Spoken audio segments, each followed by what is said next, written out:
Welcome, everyone, to the Avengenerds podcast, where we talk Marvel, DC, Star Wars, and more. I'm your host, Peyton, and with me is my co-host, Torm. Yo. We have a great show for everyone this week.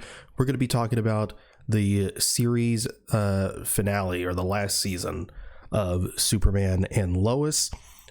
We also have the news of the week. There's going to be time codes in the description or the show notes if you want to jump around. And with that, let's just get right into the news. So first off, we have that Dave Filoni confirming that The Mandalorian and Grogu has wrapped filming. It is going to be in theaters May 22nd, 2026.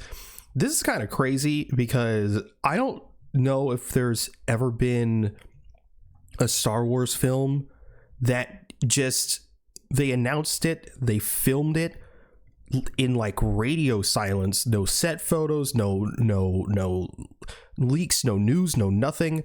Boom, it wraps filming. Where, when, how, and also they wrap filming, but it's in theaters in like 2 years, which is a really long time. So I don't know if their post-production is just going to be crazy for The Mandalorian and Grogu. Usually it's about a year, but this is like a year and a half. I don't know if they plan to do like a bunch of reshoots.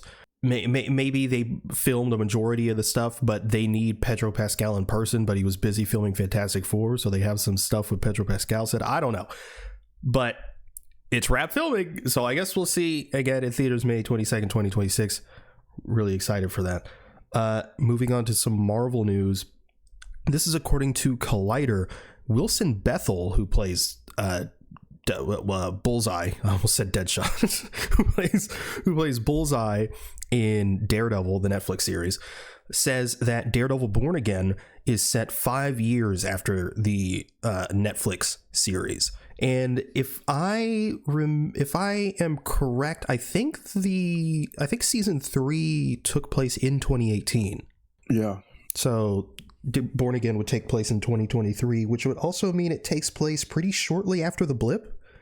I don't know if they'll actually get into that, but who knows? Yeah, I wonder if it's 5 years. Is this before or after No Way Home? It's probably after, right?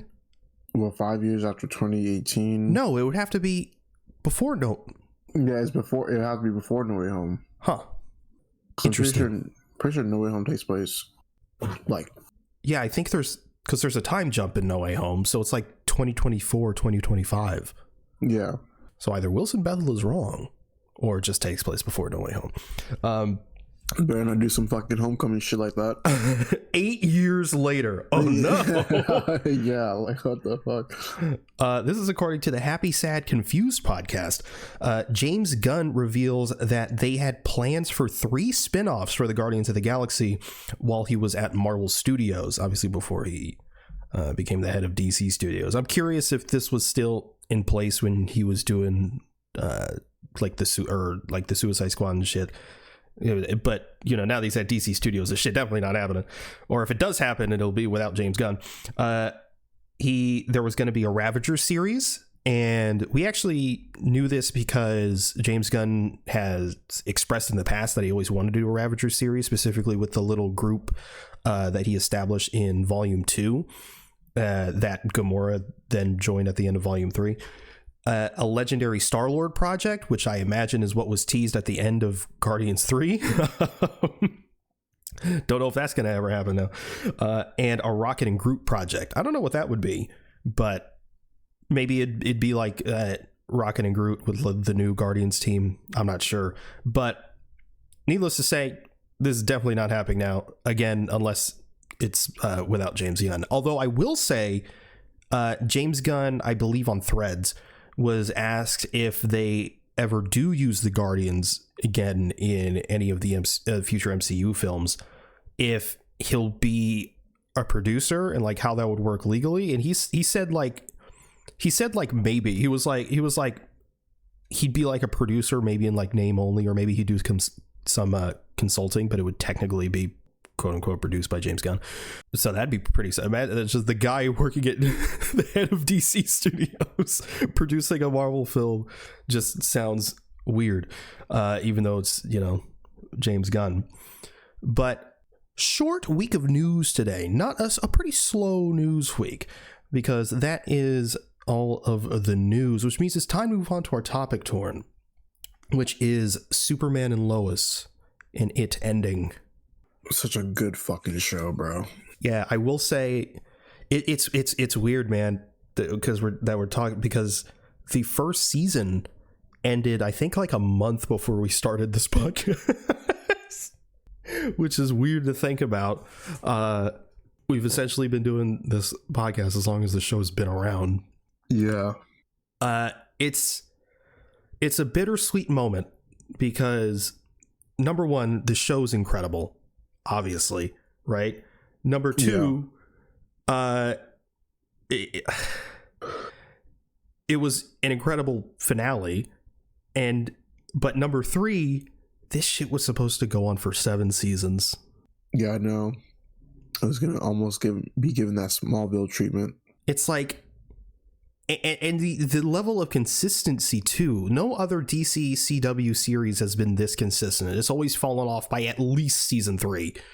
Yeah. And all 4 seasons of Superman and Lois have just been phenomenal. There's weak points every now and again, particularly with Jordan. Yeah. Really, any of the standard CW stuff. Yeah, we'll say that. Like, yeah, it anytime there's like a low point, it's usually with like characters. Like, yeah, like I said, mainly like Jordan, like the whole Sarah thing. Yeah. The weakest season's probably season 2. Yeah. But even then, it has some phenomenal moments. Obviously, just the fact that Bizarro was in it at all was nuts.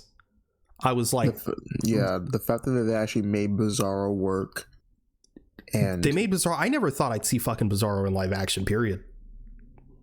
Fucking crazy in that way, at least. And like the whole like Bizarro verse, like how they were getting into that as well. It was such a cool thing to be done. It was, yeah, that was super well done. The only negative of that season is Ali Alston as an antagonist, because everything with Bizarro was incredible, and obviously we had the stuff with Steel and shit, which was always good, but I mean, that's the weakest season, and it's still super strong. It just shows like this show is phenomenal. This is gonna sound crazy, but this show alone made me a bigger Superman fan, because before this show, I was usually one of the people that's like, Superman's kind of boring, like he's just like all powerful and whatever. But something about this show just made something click for me, man. Tyler Hoechlin, big props to Tyler Hoechlin, dude. I think, obviously we haven't seen David Cornsweet yet, but as of right now, he's my number 2. Who's your number 1? Christopher Reeve. Nah, I think that's the wrong answer. Well, it's not Henry Cavill. Hashtag restore the Steinerverse. Not okay. But no, I definitely agree. This show, and also your explanation of being a Superman fan, that was a say for me as well. I was like, Superman, he's okay. He's all right. He was all right. And then when watching the show, thinking about it, man, this is getting really, really good. May have to start picking up some Superman comics. And oh my god, just everything they did up to season 4 was just incredible. And even with season 4, there was a whole budget cut thing, and like some of the actors didn't get enough time to shine. I still feel like season 4, with the budget cuts, was still executed like well, really well. Yeah, they managed to still have the supporting cast there, albeit in smaller roles, and still make them feel relatively relevant to the story. I think the only ones that didn't feel that way were Chrissy and what's his name? What is his name? country boy. Southern boy. Damn. Which, like, yeah, the second him and Lana got divorced, yeah, his character was just, I don't know if unnecessary is the right word, but I feel like his character. I was liking his character up until that point when he cheated on Lana. Like shit. So I was like, why? How? Yeah. Really? Although it all ended up fine because I definitely shipped Lana and Steel. Yeah, most definitely. But yeah, let's talk about the budget cuts a bit, because if anyone doesn't know, the reason why it didn't go for 7 seasons was because CW sort of got bought out and they're taking the network in a different direction. Superman Lois is, compared to the other CW shows, a relatively larger budget show. So they obviously, Superman Lois, they made the 4th season be its final season, and the 4th season got its budget cut. Usually it was 13 episodes? Yeah. And this season is 10 episodes? It's 9, I believe. I think it's 10. Yeah, actually it is 10. Sorry. Yeah, so it's 10 episodes, so 3 episodes less than the previous seasons, and because of the budget cuts, they had to bump some of the supporting casts down from series regulars to just guest stars. Luckily, again, everything felt relatively smooth. There were some, blank spots, like, Superman dying and or Lois's dad dying, and Lois's sister's not there, which I saw some people complaining about. But also, who gives a fuck about her sister? I totally forgot that she had a sister. It's like, it's Can't whatever. remember. It's like, if we're gonna like spend more money on the Doomsday VFX or insert another plot point with Lois's sister that no one really cares about. Speaking of Doomsday, man, it looks good, doesn't it, for a CW show? Holy comic accurate Doomsday in broad daylight. Bold fucking choice in a CW show, and it worked. It's like, yeah, some of the movements a little stiff, but again, the fucking fidelity on it, like the eyes, I was like, hello? I know. Never thought we'd get character development from a Doomsday in a CW show. Yeah. Let's what were you gonna say? What? I was gonna say the whole Bizarro Doomsday thing was just amazing. Yeah, it is incredible. Was not expecting that. No, oh my god, the fact that they even did that, I was amazed. Yeah, because that was season 3, or the end of season 3, and Lex Luthor is there. He takes Bizarro. I don't even remember exactly what he did, but basically experimented the shit out of him. Yeah, he was injecting them with like all the kryptonites and shit like that. Yeah, because there was the X kryptonite, right? And basically turning into Doomsday, which one is nuts on its own. Like, making Bizarro Doomsday is fucking nuts on its own. Number 2, they made him look at the end of season 3 relatively comic accurate, and then in season 4 made him even more comic accurate looking. Number 3, the VFX actually looks good. Number 5, they fucking delivered on the fight. Yeah, like, again, stuff I never thought I would see in live action in this kind of way. Like, we got a Superman Doomsday fight in BVS, and this fucking washes that shit. Yeah, it really does.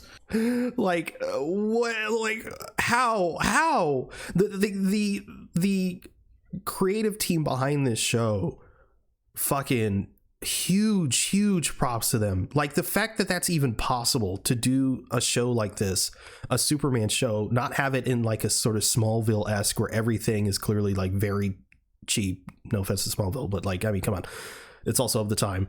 But like, to make it look the way it does, and for the quality to hold up, for the writing to be superb for the most part, is like, for a CW show, like, I can't get, it's a CW show. Yeah, see, I've said it before. I'm gonna say it again. CW manages to make Superman a great adaptations all the way through. How does a CW show have a better Superman adaptation than the movies? It doesn't make any sense. I don't know, but I'm glad with every Superman adaptation and iteration we saw up until this point has been super great. I'm very glad that we've seen that. From even, I was just thinking about, Tyler Hoechlin overall. We've seen him first introduced in 2016 with Supergirl. And I'm glad that they were able to bring him onto the big screen. Also Tyler Hoechlin getting all the shit because, he was in Team Wolf or whatever. I don't care about that. But still managing to deliver on that in the Supergirl series and then evolving up until this point. It's just been such a fun ride for sure. And, and of course, in other Superman adaptations, we've seen Brandon Routh recently in Crisis on Infinite Earths as Kingdom Come Superman. Oh my god! Oh phenomenal my god! suit. I'm just too good. I'm just like, and then of course, before then we had Smallville, and Smallville's Superman was of his time pretty good. Does it compare to now? I mean, I'm not going to talk about that, but still, right now up until this point, CW has managed to deliver great Superman stories. Everyone else, they can fuck off. But Superman, we have to deliver. Again, and like, to be clear, this is zero shade to Henry Cavill. Now, no. This is shade to Zack Snyder. Because we've talked about it before, but Henry Cavill we think is a phenomenal choice for that character. Just unfortunately, he never really got a time to shine. He in those movies, he's playing Superman. He's playing Kal-El. He's not really playing Clark Kent. And that's the creative decision Snyder made. It's a weird one, but that's what they did. And Henry Cavill himself has expressed that he wanted to do a more hopeful version of the character.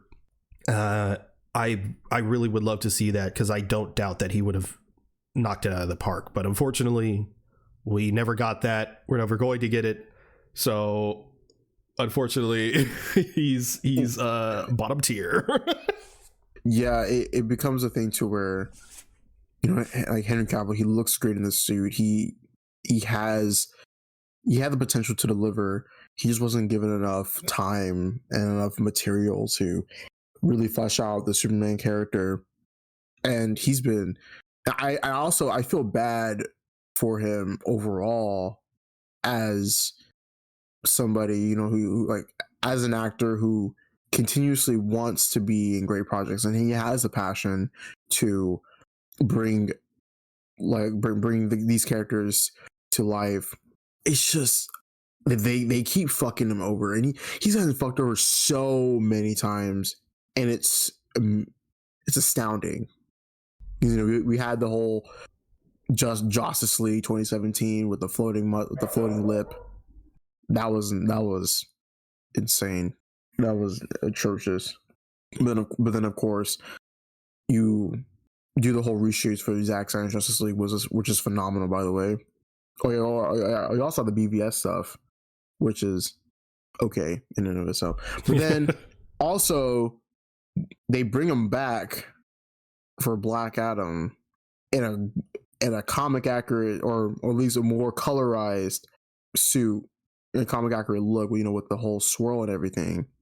And then just cuck him. Fuck you, The Rock. Just completely waste him again.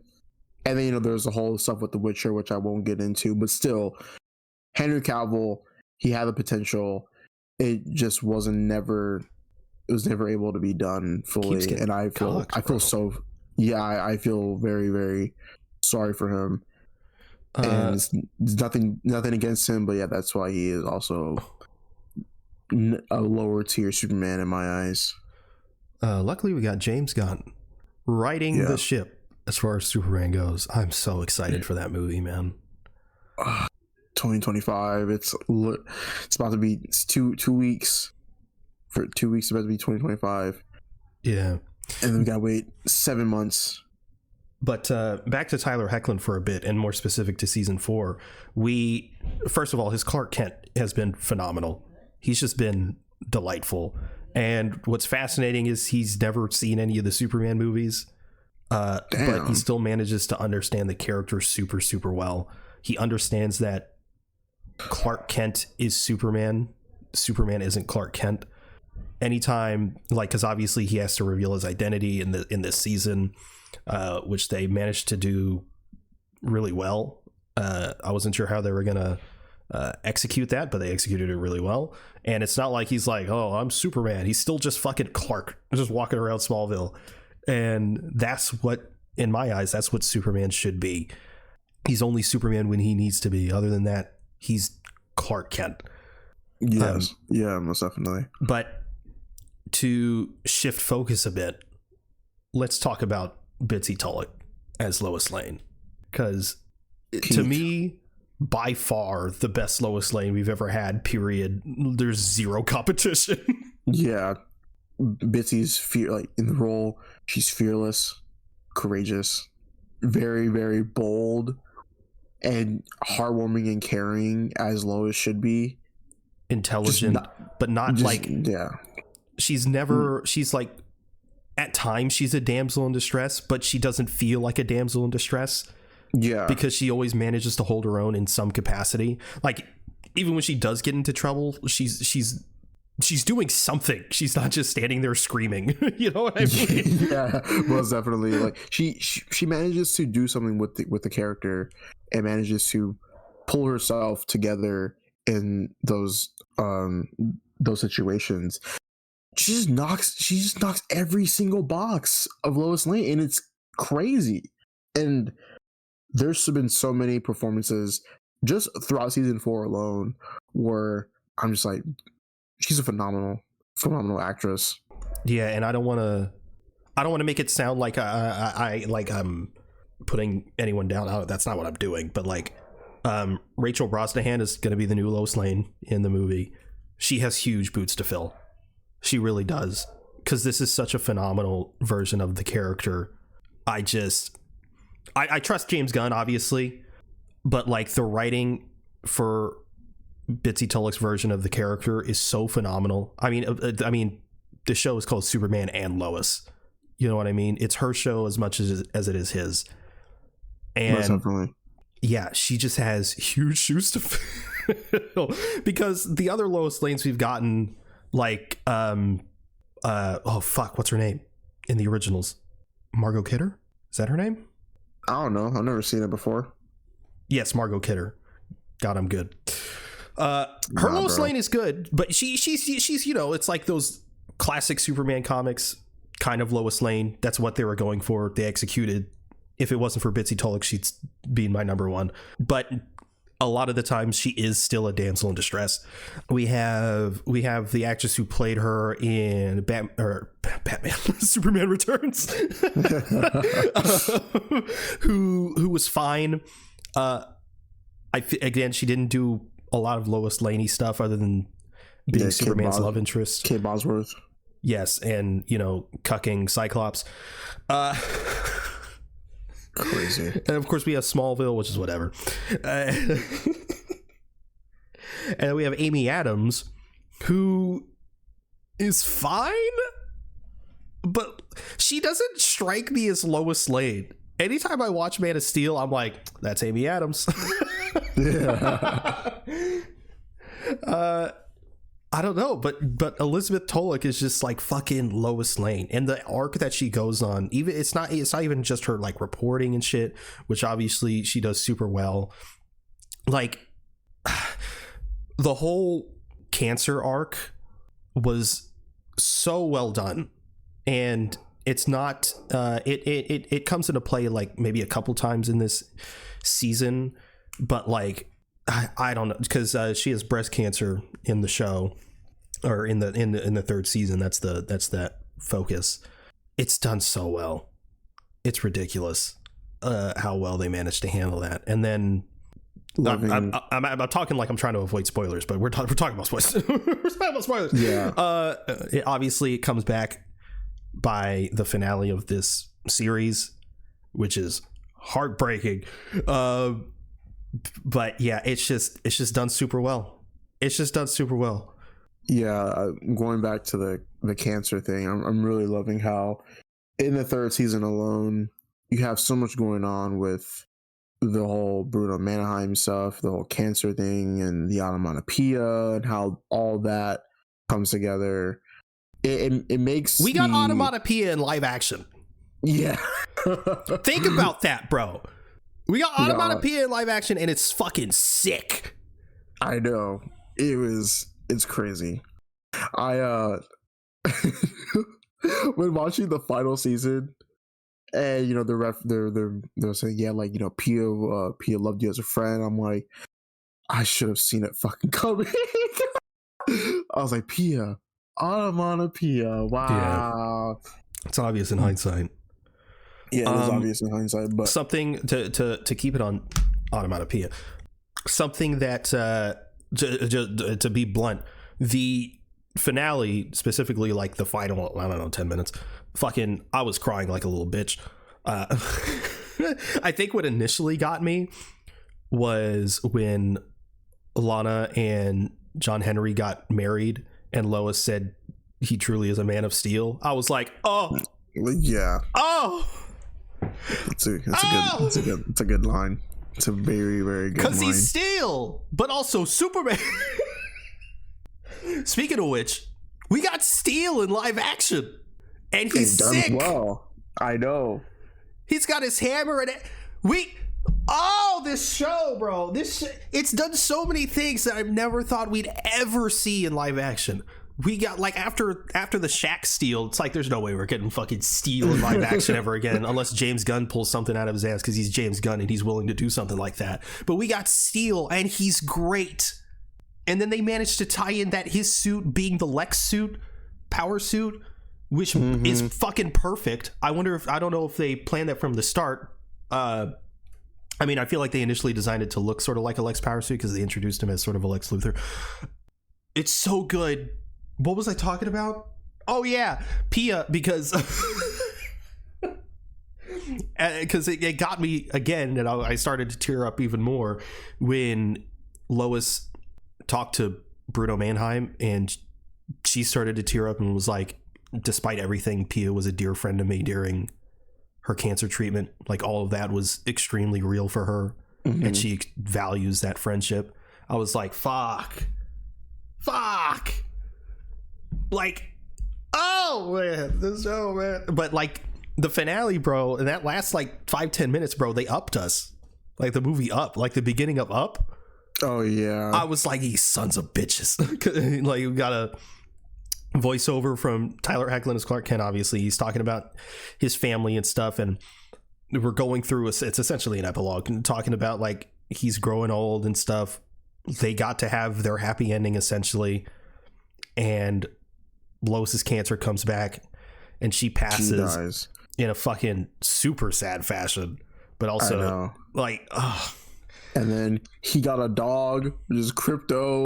I was like, the dog. He was like, I got a dog. I was like, hey, Crypto. Such a good boy. Jordan and John turn into DILFs.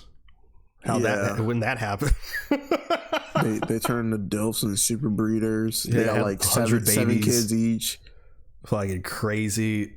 And then like, yeah, and Tyler Hoechlin's like old, and then his heart gives out. And then he's on his deathbed, and then his spirit goes up, and it's like he's young again, and he's going through all the, man, fuck this show, man. And then he was like, yeah, I had a good life with friends, and even though I had enemies, I forgive them, but you know, I still had love also from Lois. And then like when it ends, the logo's gold. Fucking hell, bro. I hate this show. The show sucks. Oh, It pisses me off how good it is. He like got to live for 32 more years. That's good. Yeah, bro. General Lane's heart is fucking crazy. Bro's like in his 60s. He's like 32 more years. He would have been like 90 something by the time. You know what? Fair enough. Yeah, probably. I want to talk about one more thing before we get into. I want to talk about Lex Luthor, but one more thing about the finale specifically. We got Jordan and Jonathan suits. Yeah, which looked pretty good, to be honest. I wish we got to actually like see them more. Yeah, I was just thinking about that too. But a comic accurate steal, the logo, the cape. Yeah, things I never thought I'd see. Like the show's full of that, bro. Bizarro, Steel, Doomsday, the CW show, bro. Man, oh yeah, dude. Also, just the Doomsday fights from the end of season 3 and throughout all season 4, they've been great. They've all been great, and the stakes also from the beginning of the 4th season were pretty good as well. Yeah. Oh, because Superman dies. yes, Superman dies. He gets his heart taken out. Straight up a hole in his chest. Does not look like a fucking heart. It looks like a piece of meat. I'm hungry. And then, also when it comes to Jordan, and we know how his character is. He's good, but yeah, he regresses or whatever. He's a little bitch made. But his character in season 4 at the beginning, while he does do a reckless thing, I was kind of glad to see him. You understand it. Yeah, I see his development and how much it hurts him, and the fact that he actually wanted to help. Really good performance. Of course, especially when Lex stomps on the heart. I'm like, he's really fucking bringing it. Something that felt. Any complaints I really have about this season are due to the budget cuts. Pretty much, yeah. And because they obviously had to expedite shit. So like one of the things that was rushed was Jonathan getting his powers. Because he just gets them out of nowhere. Yeah, which I don't mind because they had to. I think they said that they originally wanted Jonathan to get his powers in like season 5 or season 6. Mm-hmm. So it is what it is. Yeah, but I'm happy that he did, because it did create a lot of good moments. Jordan and Jonathan obviously have each other in that, being able to relate to each other in that way. Something I thought that was again really well done, which bridges the gap to Lex, was the part where Lois had to choose. Yeah, and Jordan was being a little bitch made, because he was being a little bitch about it because John didn't have powers at the time, and it's like she made the right call. She didn't, whatever. But like the fact that Lex put the seed of doubt into Jordan's mind in that way, and also put Lois into that position, was so well done. Incredible. There are so many. The ways of manipulation that Lex was doing was so cool. I thought Jordan was going to turn, to be honest. Oh, really? I thought he was. It would have been cool too. Yeah, and then Lois was like, "Boy, you better shut the fuck up." Good thing Lois ain't black. She would have smacked him upside the head. It's like, get your act together. Let's talk about Lex. So Michael Cudlitz is Lex Luthor. When he was initially cast, I wasn't mad about it. I was just like mixed, because obviously the only thing I'd seen him in was The Walking Dead, where he plays Ginger Boy. And man, he kind of looks like Abraham, doesn't he? A little. yeah. There are some parts where I'm like, that's just fucking Abraham, bro. They resurrected his ass from The Walking Dead. And like, I didn't know how to feel, because they were going for like a sort of like almost like biker vibe to Lex. But ultimately, I was like, I really fuck with this. And then in this final season, again, I'm curious if this was always meant to be, or if they meant to, build it up more throughout the seasons. But he gets more classic Lex, fully, bald without the beard. wearing suits and shit. And my God, once he gets into that mode, I'm like, that's fucking Lex Luthor, bro. That's Lex Luthor, bro. Yeah. Like literally again, best live action Lex Luthor we've ever seen. Jesse Eisenberg sucks ass. Gene Hackman and Kevin Spacey, they're playing the same Lex Luthor.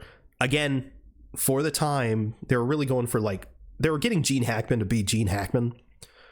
And, we didn't really get what I would consider modern Lex Luthor until the DCAU with Clancy Brown as the character. That's when I think of Lex Luthor, that's the Lex Luthor I imagine. And Michael Cudlitz is easily the closest we've gotten to that Lex Luthor. And he's really, really, really fucking good as far as being 5 steps ahead, as far as being a petty little bitch. Yeah, I really love how, when it comes to the evolution of Lex, the whole biker thing and going to classic Lex, I thought that was really well done. But also, the fact of what makes Michael Cudlitz's Lex so well is that you feel the intimidation through those scenes. You feel the even, of course, as Lex Luthor, as a character, when it comes to Superman comics and Superman media, you feel the presence of Lex. And I love how, of course, as they should, they felt some sense of paranoia. It's oh well, yeah, Lex is gonna do this. Lex did all that, which obviously he does most of the time. But that's how you write Lex, and that's such a great way that they did it. And then I just love how this motherfucker stay at a hotel across the street looking at the fucking Gazette. Yeah, saying, bro's the biggest hater. He is. Low key, more than Reverse Flash. I don't know about that. In the CW, not in the CW. Yes, obviously Reverse Flash is the biggest hater of all time. Yeah, but in the specifically the CW shows, he's up there. He's up there. Yeah, I mean, bro, they got his daughter back. He spent half the season trying to find his daughter, gets his daughter back, and he's like, I'm gonna still fuck Lois over. She's like, I'm gonna leave if you start fucking her over again. He's like, I gotta do it though. What are you doing? Speaking of his daughter, Elizabeth Henstridge plays his daughter. She's really great. She's actually a main character in Agents of S.H.I.E.L.D., one of the only good parts about that show. And she does a great job here playing the role of the estranged daughter, but also still wanting to have a relationship again, while also still being, apprehensive and sort of scared of him. I thought the little mini arc we had where she actually did choose him initially was really interesting and well done. The fact that she actually decided to leave and stay gone, I thought was really well done. I thought maybe she'd come back at some point, but I'm happy she didn't, even though I really like her. It's just, yeah, Lex was just so well done in this, and in the way they did it. Again, things I didn't think I'd see. I thought I'd see it, but not from a CW show. Also, okay, speaking of Reverse Flash, let's talk about Tom Cavanaugh. Oh yeah. Fucking instigating ass motherfucker, dude. Bro's always playing an instigating ass. I know. Oh my fucking god, bro. He's a menace all the way throughout the CW, man. But I love seeing Tom Cavanaugh and this chaotic, semi-neutral figure throughout. I don't know, semi-neutral is. well, it was he was trying to be neutral, but he really wasn't. That's why I put the semi there. But he's trying to appear neutral. Okay, wait. This chaotic force of fucking neutral, some fucking semi-neutral, whatever. I don't care. I can't speak. But still, Tom Cavanaugh, fucking just. I think he directed that episode. I'm pretty sure. Not entirely sure. If he didn't direct that, he did direct an episode. I'm pretty sure. Also, Lex's daughter also directed an episode. I'm pretty sure. Yes, but that whole episode was just. It was so funny. It was so cool, yet funny. Also the last fight against Doomsday, Superman does the Justice League dodge. Yeah. Yeah, I do love how this show wears its influences on its sleeve, because there's some fucking Snyder fucking bitch made fans that are like, oh, they're just copying Snyder, oh, it's just Man of Steel and whatever. It's like, they're doing it but better. You realize that, right? Like, there's nothing visually, again, I've talked about this, Zack Snyder, his visual style, even though I don't love it for Superman specifically, like, he cultivates some great shots. And yeah, no, that's a good shot. The suit's pretty good, huh? Which suits? His new one. Yeah, talking about Superman or the Superman. boys. I love the darker tone of it. It does something to me. Oh, so going back to Tom Cavanaugh in directing, the last episode he directed was the first episode of the third season. Ah, okay. But now going back to the suit, I love the evolution of the suits in Superman Lois as well. Still not a fan about the padding and the fake abs, but it's okay. I actually think out of any of the suits, it works here more than Henry Cavill. Actually, the Henry Cavill one pisses me off, because it's like, have you seen that man? Do you really need these weird highlighted whatever? Yeah, whatever. Go on. No, it's okay. But yeah, I think probably the third season and the fourth season suits are my favorite. Yeah, because instead of the highlighted, it's more like, I don't know, it uses the lines on the suit to sort of make it look slimmer. Yeah. Yeah, really well done. And then also, like I said, like the color choice of the suits in the season 4 was so good. That dark, bold color, but also like the red is like very well highlighted. Oh, so many good moments in this show. We could highlight them all. I like the part where Clark is training the kids and he's just fucking shitting on them. Yeah. he's got an old man heart. He's slower. He's not as strong and shit, but he's still just washing them. I also love how they're trying to train him in the fortress. He's like, man, these motherfuckers are ass. He's like, all right, I've seen enough. Y'all ain't ready. They're like, but we can. And he's like, no, you trash. No, you're ass. You're washed.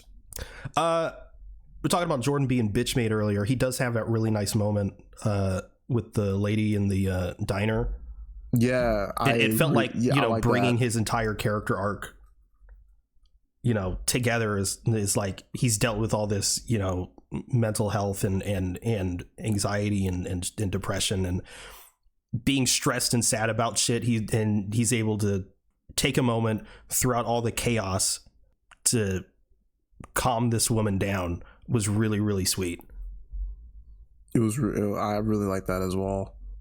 And of course, going towards, in this season and like later on in the episodes, Jordan is more calm with himself, and he's not as reactive as he was in the earlier seasons.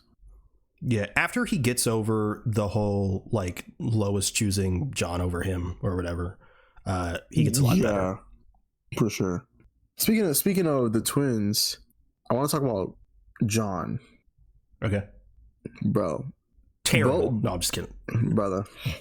John, okay, so I had I guess I had a thought to myself of like, which John do I like better? I don't think I can really come to a decision about that. I think both Johns were great throughout the series. One displays, I feel like in terms of like just the arcs and the characters that they're going for. Of course, the first John, I feel like he displays like more of a confident, like leader. And then the other one, I like how he's like more attentive, pretty much more attentive and more, I guess he has more caution for sure. Yeah. Honestly, they're so similar to me. I just I definitely understand. The only thing I really notice about the difference is the new one looks like he could be related more than the previous one. For sure. But then again, it's also like whatever. Also with the other one. I mean, I kind of see both because they're supposed to be fraternal. Sure. So but I saw a meme of they put the first Jonathan's actor on a fucking Terrence Howard's face. That's fucking he said, nuts. Next time, baby. That's fucking That was crazy. a pretty big difference there, but Fucking nuts. one of my favorite parts of this season was when Clark just rocks Lex's shit without powers. Yeah, when he tries to trap him with the whole and also the whole red light thing. Acting moment from Tyler Hoechlin. Great. Yeah, he's like, get the fuck down here, or I'm gonna fucking get the beat your fuck ass. outta Because the fact, I mean, he sent that dude to kill Lana. Again, Yeah. really well done. She was clearly shaken up, and Clark just clearly getting more and more pissed. Mm. And he's like, fuck this, I am going to kill this guy. Yeah. I'm going to rock his shit right now. Yeah, and then obviously the whole, obviously the red lights and shit dampening his powers and still gets him. I do love moments when Superman snaps a bit. Oh yeah, no, for sure. It's a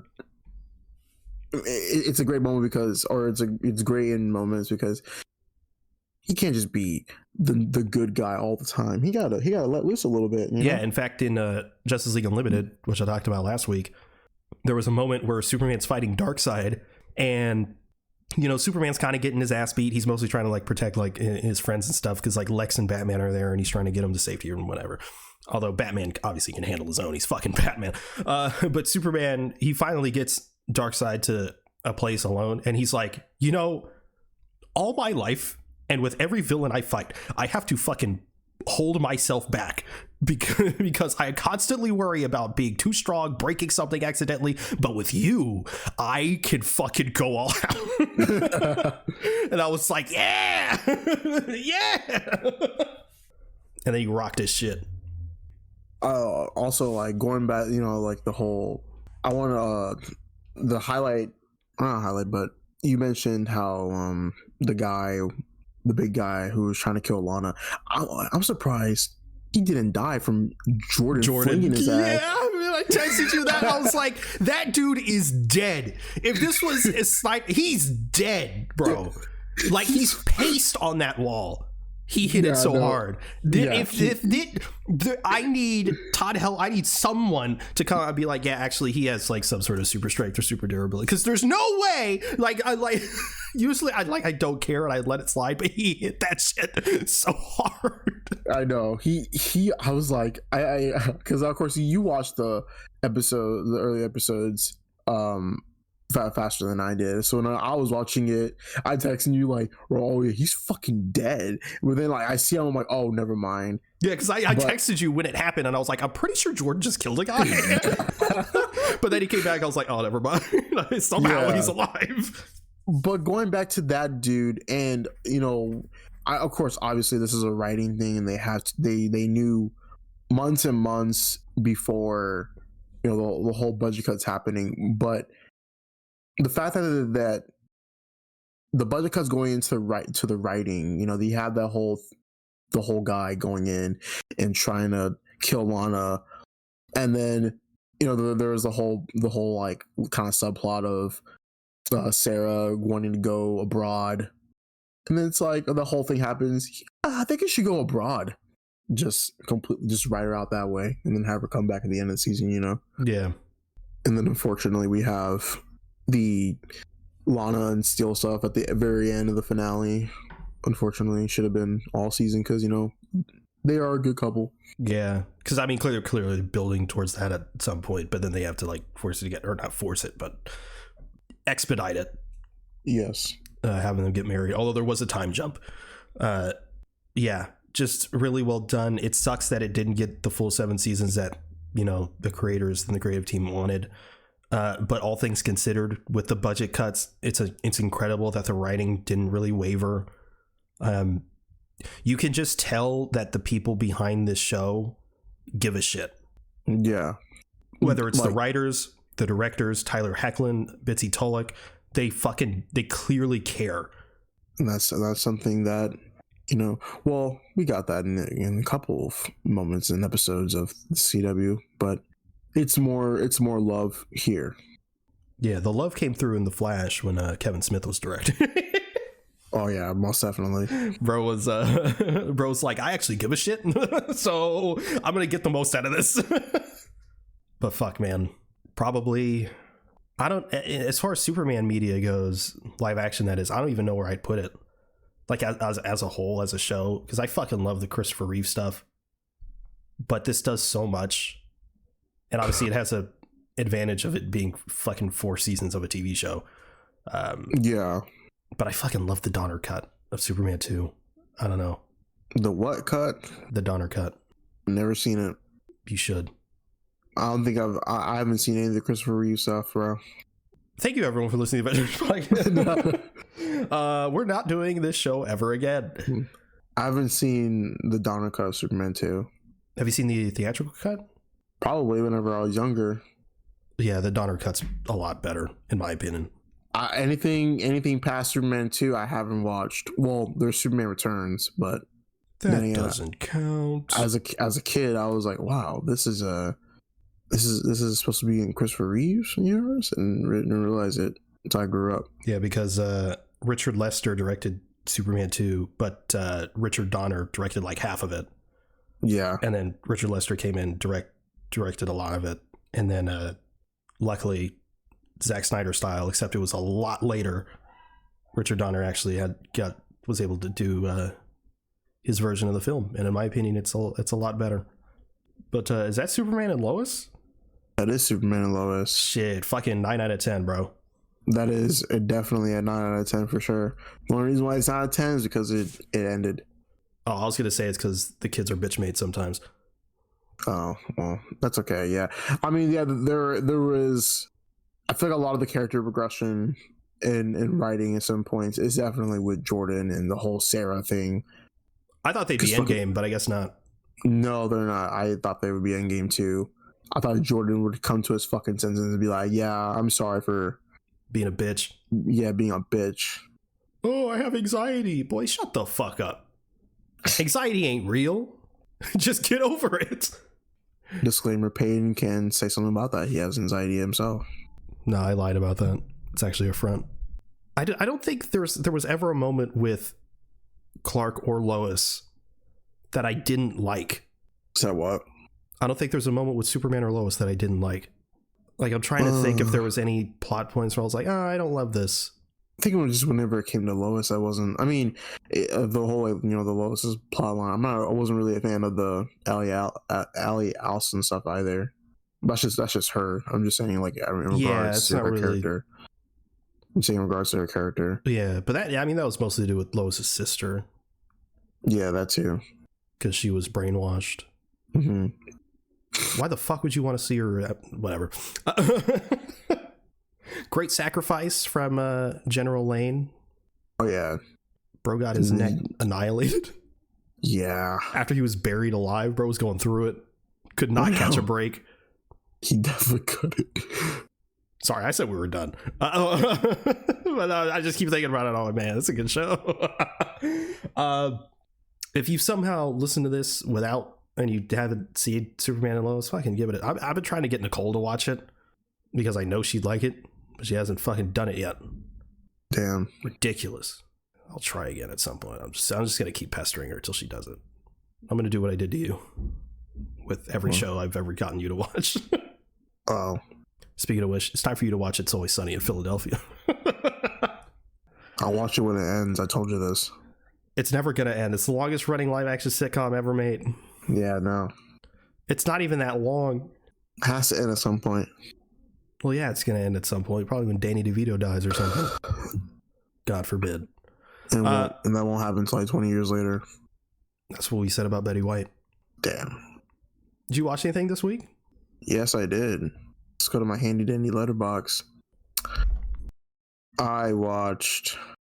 Oh yeah, you know the fuck I watched fucking Dogma by Kevin Smith, dude. Oh my god, Mr. Kevin James Smith. That fucking movie it's so good, isn't it? It is amazing. Yeah, other than the shit monster. Yeah, the whole shit monster thing. Oh, this is a weird choice, Kevin, but I'll go with it.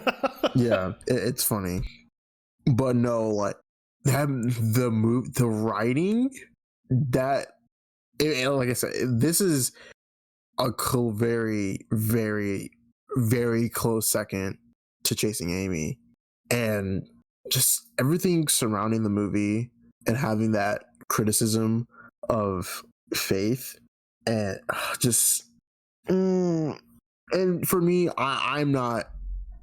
Let's dig deep into well, my it's criticizing it, but it's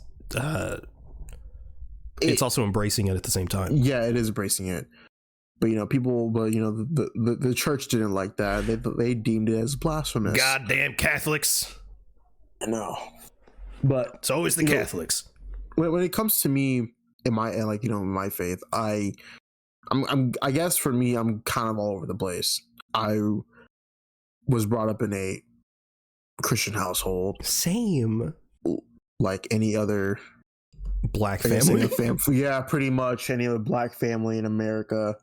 And for me, as I grew up, I was like, some of this doesn't make sense, or some of it doesn't really go to me like that. Black people being Christian never made sense to me. Just historically. That's a conversation for another day.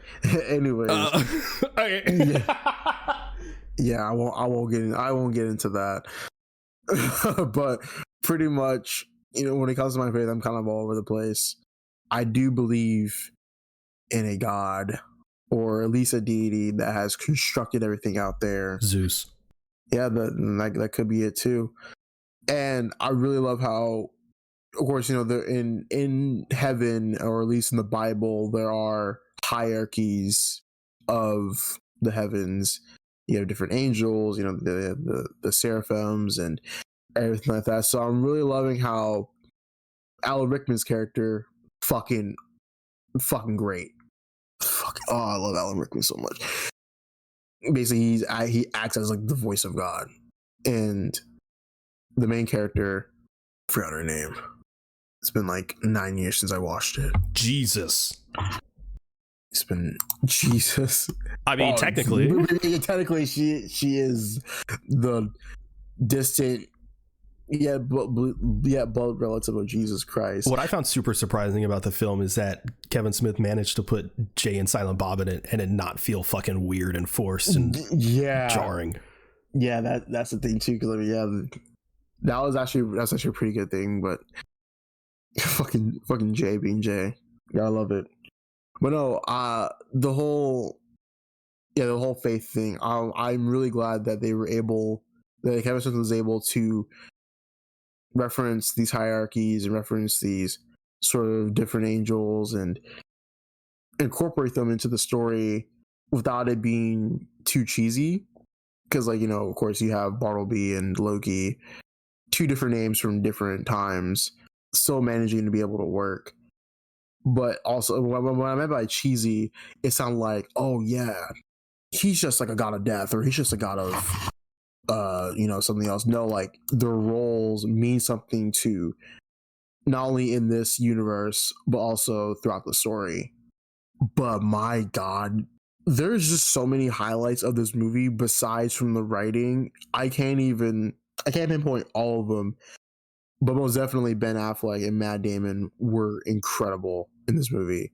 They were super duper they deliver the lines so because obviously Kevin Smith's writing is on point in this movie, number one.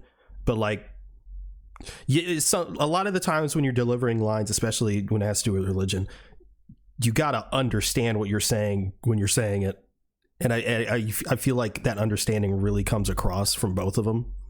Yeah, and I just feel like the from the characters to the dialogue and just how everything is structured throughout the movie, it is so well done. And I think I'm just so focused on the dialogue because there's so many things, there's so many lines delivered. Like it was serious and yet comedic, I love when Alan Rickman is talking to the main character. I think his name is her name Sarah, right? I don't know. Fucking hell. Bethany. That is a name. But you know, they're in this like little bar, and you know, of course, they can't drink because of the actions of Bartleby and Loki being drunk and fucking Loki resigning himself as Angel of Death. But you know, he's telling Bethany the whole thing about basically the two friends and how they got banished. And Bethany's like, where did they get banished to? Hell no, worse, Wisconsin. Fucking So just good. fucking funny. It's funny. I love the moment when they're on the train and Bethany's venting to Ben Affleck, and it's just the slow realization of, oh shit, Yeah. this is the chick. Oh no. So yeah, I'm supposed to go to this church in New Jersey to stop these people from going in. He's like, oh shit. And then I love how Jay and Silent Bob are just fucking vibing along with, I know. Yeah, it's so fucking fantastic. But also Chris Rock, you know, and sometimes here's my thing about Chris Rock. I think Chris Rock, sometimes he's funny. Sometimes it's just like, okay, this is over the top. I feel like his performance is over the top in a really endearing and funny way, and his delivery and lines was, like I said, it was funny, but also served purpose of the story. So I think when Chris Rock in the story was really awesome. But he sees fucking Ben Affleck. He's like, oh shit, like that's him. It's fucking crazy. I love how just fucking Jay and Silent Bob just throws him out the train with no struggle. What was Silent Bob's speaking moment? Oh, it was in the train, and that's where he said like one ticket, and that was it. Because he saw the whole fight go, like he saw like a bystander. He saw the whole fight go down as he throws out the angels. He's like says something to the bystander. Oh yeah. But yeah, Alanis Morissette. Is crazy. That was fucking awesome. I love that Kevin Smith decided to make God a non-binary figure, essentially. Yeah. Because that's how it should be, in my opinion. If you're gonna believe it, why would God? Yeah, whatever. Yeah, it just makes sense. I always thought God was non-binary as well, because sometimes because I know in the Bible they refer to him as he, but also God doesn't really have a form. Didn't realize you went to the Church of Woke. Hey man, I went to the church every Sunday for the first 10 years of my life. And you were like, wow, Jesus is cool. I love Jesus. You went to school. You talked to Joel. You were like, have you ever heard of this Jesus Christ guy? Joel was like, no. What the hell are you talking about? Nah. What else? Oh yeah, Ben Affleck getting his head blown off. Salma Hayek being Salma Hayek. Salma Hayek was really fun in this movie. I also love how also just going back to the writing. His writing, Kevin Smith's writing, is amazing because it ages so well. It ages so well. For the most part. For the most part. In these movies like Chasing Amy and Dogma. Yeah. Jay and Silent Bob, it's like, ah. Yeah, no, that's I'm just keeping it there for Dogma and Chasing Amy. Yeah. That's like that type of writing. Yeah, I mean, there's a full-on N-word in Clerks too. I'm just Oh yeah, no, I think I've seen that clip before. I'm gonna contact Kevin Smith and be like, hey, what was this about, huh? Explain yourself. Do you think he has a pass? Does he have the pass, Kevin Smith? Yeah. I mean, I don't think he has the pass, but he's invited to the cookout. I'll give him a one-time only pass. Nah. I mean, he got to be slick with it, you know? It's all good. Anyways, Dogma is amazing. It's a 9.5 out of 10. It is fucking phenomenal. Why not a 10? The shit monster? Probably, yeah. Yeah, it's this shit monster. It's like it's just like a random moment of a Jay and Silent Bob movie with the shit monster. Yeah. Pretty much. I like how it ended though, with Silent Bob just fucking sprays it.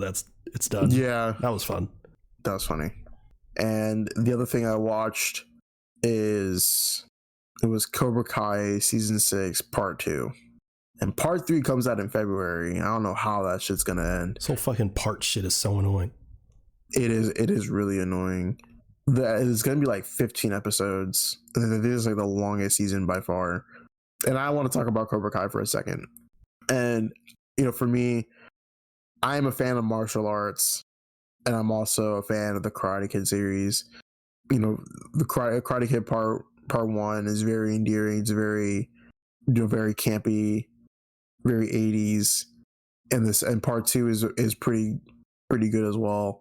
And Cobra Kai as a series, the concept is a really great story. It focuses on Johnny Lawrence, who is still living behind the 80s, and he's still also like 30 years later, he's still groveling at the fact that he lost the All Valley Championship. But going forward into season 6 and recently, the show just gets more and more nonsensical as it grows up, because at first it was all these kids and they're learning karate, and they have their tournaments, they have these like little love triangles, whatever, like teen shit. But then it goes on to the adults, and the adults are just fucking fighting, and there's brawls every other season. And Danny LaRusso, who is a main character and has been for the Karate Kid series, his wife Amanda, she serves as a character in the audience, as an audience character, pretty much, because every season and also every episode, she's like, what the fuck is happening here? And I think my problem with Cobra Kai is, the nonsensical stuff with adults and the karate thing I can get behind or whatever. It's okay, it's whatever. But I think it just also comes just character regressing, and like they develop, and then it just keeps going back, and it's a constant thing of regressing these characters through writing.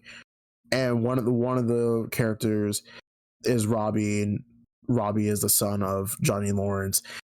And of course you have Tori, who is Robbie's girlfriend, and also she's Peyton List from Jesse, if you don't know. But they have a relationship, and they can never go past a certain point because something always fucking happens.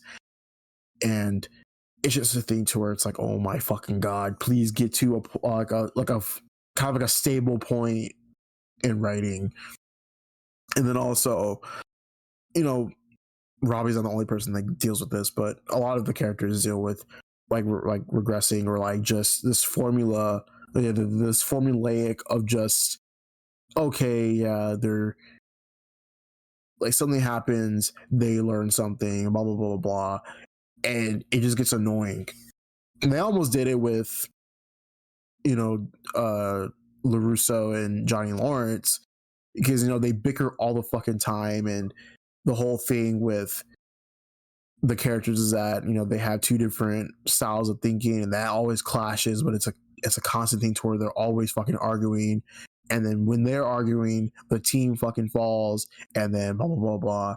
It's fucking annoying. Just end the fucking show. Have some cool fights, which there were some cool fights. There are some cool character moments, some comedic moments. But overall, let's just get this shit fucking over with. But also, I know there's going to be another Karate Kid movie. And I don't know if that's going to be... Actually, I think I want to say it's canon somewhat. I have no idea. We'll see. But still, that's what I've watched. Sounds ass. Like I said, I feel like the karate thing holds it up. And there are some cool moments, and there are some really nice moments, but overall it's like, holy shit, this is insane. Really, really fucking insane. Fair enough. I watched Creature Commandos, or the first 2 episodes of Creature Commandos that are out. You haven't seen him yet? Nah. All right. I So have not. basically, it's Suicide Squad, but they're creatures. There's not much to say about it. It's only 2 episodes in, other than the fact that it's really solid. The really solid animation is fucking awesome. Yeah, I was mostly surprised by the action sequences in particular. You want to know who really animated good. that? I don't know, a porn artist? No. Oh. It was actually, maybe. Well, it was I said maybe because I'm not sure, but it was definitely the people who did the animation for the first Invincible, like the teaser trailer, the one where they're in a restaurant. Oh yeah. Yeah, that was an animation studio who did the animation for Creature Commandos. Wasn't that a porn animator? Yeah, that's why I said maybe. Well, it would make sense because minor spoilers. They're. I did see the Clayface thing. What? The Clayface thing, or like the woman in the bed. Saw that. Sex. Yeah. Hey, there's multiple. It's all Max that can fucking do it. And it's James Gunn. Yeah. And he put a rape scene in a movie. Maybe he is friends with Zack Snyder. Oh my fucking god. Don't even remind me of that. But so far, it's like it's at an 8 right now. Who knows where it'll go? But I didn't watch anything else. But can I do it? Do it. Fuck it. Actually? Yeah, I'm not gonna remember what the fuck happened. Yes, you do. Do what? It's story time. What? It's story time. For what? Okay. So once upon a time. Really? Once upon a time in the year of our Lord, what was it, 2013? Oh my fucking god. Don't you fucking dare. You said I could. Fucking hell. You said I could. It's time. What relevance does it have to right now? What relevance? What the fuck? What relevance? What is this story have relevance to the Creature Commandos? Oh, nothing. Absolutely nothing. Oh my fucking god. Please end this, bro. Please. So in the year of our Lord 2013, I think, he left. He just left. He left the call. All right, well, I'm going to continue telling it. So the year of our Lord, people need to know what kind of man he is. Mostly my mom, because she still doesn't know what kind of man Torrin is. So the year of our Lord 2013 or whatever. Were we in middle school? Or was that first year of high school? I think it was like first year of high school or whatever. I don't know. Whatever, yeah. I think it was middle school. Because of or maybe I'm just getting my timeline confused. I think it was the summer going into high school, probably. All I remember was that we were still playing Black Ops 2. So that should tell you enough. Oh, well, maybe it was 2013 then. Probably. In which case, 8th grade? 7th grade? Whatever. Point is, we were in middle school. And Actually, let me back up. So, the internet was an interesting time back then. People think it's bad now, which in a lot of ways it is. But, oof. So, back then when we were in middle school, there was an Instagram account. I won't say the name. It doesn't exist anymore, but just in case. But there was an Instagram account that straight up posted nudes of some of the girls within our school district, just straight up on Instagram. So just straight child porn, just on Instagram. And word gets around fast, and it was just like there's just a full on Instagram account of this shit. But that's sort of the landscape that we're in right back then. One day I'm chilling at home, just having a good day. Fucking hell, dude. You didn't get it from there, right? I don't remember. I don't know how you actually acquired it. Someone sent it to me. Yeah, so I'm chilling at home, minding my own business, and I'm a goody two shoes I don't get into trouble. And Tor texts me, and at the time he's in my phone just as T, and he's like, "Hey, do you want to see this nude I got sent?" And I'm like, "No, I really don't." I was like, "No, I don't want to see." He was like, "Dude, are you sure?" And I was like, "I'm pretty sure I don't send me that shit." And so I set my phone on the counter and I leave. And usually I'd never set my phone down anywhere. I usually keep it strapped on me. But I left my phone out and I get a text, and what do you know? It's a nude. This Tor sent me a nude of this girl. And my mom walks by and sees it. Now, I don't get into trouble. I don't talk to any girls at this point.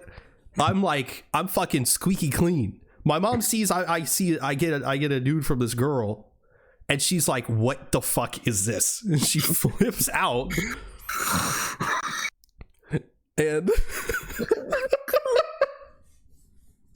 she flips out and she calls me. She's like, "Peyton, get down here!" And I'm like, "What happened?" And she's like, "What is this?" And I was like, I see the dude. I'm like, "This motherfucker." And the outside, I'm like, I don't know. But in this inside, I'm like, "Torn, fucking you, son of a bitch." and my dad's like, "What the fuck? What's going on?" And she's like, "Look what your son just got sent." And he's like, "Nice." Fuck it. He's like, "Good on you, son." I raised you right. My mom's freaking out, and she's like, "Who's this T? Who's this T person?" I'm like, "Just a friend. I know, this is a friend." And she was like, "I don't want you to talk to this person anymore. I want you to block their number." I'm like, "Okay." I didn't block his number. I just changed his name in my phone. I just changed the name in my phone, and I texted you. I was like, "Why the fuck would you do that?" You were like, "What do you mean?" I was like, "Why would you send me that?" He was like, "What are you talking about?" I was like, "My mom saw that." You were like, "Oh shit." Oh my fucking God. Asshole. I live my head in shame. But the funniest part about it now is, well, one, you had child porn. Two, you're a fucking idiot, dude. And two, now that we have this podcast and stuff now, my mom knows Tor, or knows of her, or knows of him at least. And she's like, "Oh, how's Torin?" And she's like, "Oh, Torin this and Torin that," having no clue he's the guy that sent me. She's already thinking Torin's this nice boy. this friend I have is this nice guy. And he sent me a nude. He sent me a nude of a child. Horrible stuff. And my mom listens to this. Now, I will say, I don't know if she actually gets to the end of these, because sometimes I'll talk about stuff in the What We Watch segment, and she'll like bring it up as if like I haven't said. I'm like, I know, like I thought you listened to this. I guess not. So there's a chance that she doesn't hear this, but in the off chance that she does, mother, Tord is not the man you thought he was.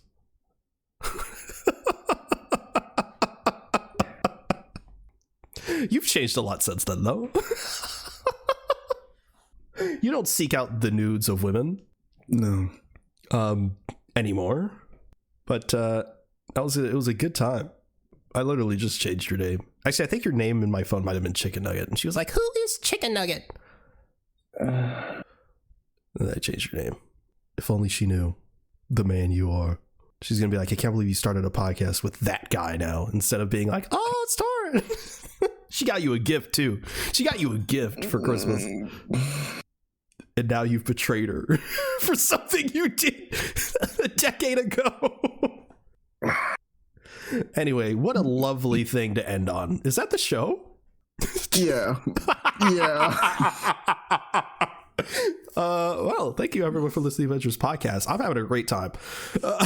If you want to follow us, we're at Avengers on Twitter. That's AVENGE nerds, all one word. If you want to follow me, it's at Zenith _ on Twitter. I'm also at Zenith on Blue Sky. Torn, the horrible man that you are, where can they reach you? Nowhere. At Torn Guy on Instagram, send him some DMs talking about how he's the worst. How he could do that to someone like me. I was an innocent boy. I was so innocent, untainted. You just destroyed my innocence. I can't believe you would do that. We also have a Discord if you'd like to join the conversation there. This will be linked in the show notes. You can also check out our link tree for any additional links you may be interested in. You can also review the show in-app on Apple Podcasts. If you leave 5 stars in a review, it would really help us out. Thanks again for listening to the Avengers podcast. We'll see you next week where I don't know if we're going to do best of, if we're going to do something else. I don't know. We'll figure it out, but later. You going to say bye, Torod? I'm going to fucking shoot myself.